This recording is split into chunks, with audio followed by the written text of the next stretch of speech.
তাদের সবাইকেই বলি, যদি খাঁটি জিনিস কিনতে হয় তো তোকে আসতে হবে রত্নকুবেরে।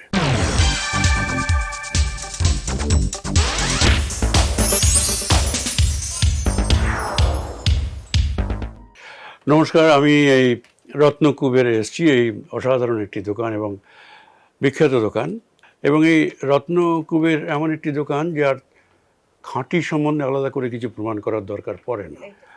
শুধু আমি নয়, আমার আত্মীয় স্বজন, আমার প্রতিবেশী, আমার বন্ধু বান্ধব, তাদের সবাইকেই বলি, যদি খাঁটি জিনিস কিনতে হয় তো তোকে আসতে হবে রত্নকুবেরে। ছিল যে এই রত্নকুবের কিন্তু পুরনো জিনিস বেচে না, প্লাস এগুলো পরীক্ষা করা হয় এবং সেটা এদের মেশিন রয়েছে, সেই মেশিনে জেনুইনিটি কতটা সেটা পরীক্ষা করে তারপরে সার্টিফিকেট দেওয়া হয়। এটা কিন্তু আমার জানা ছিল না।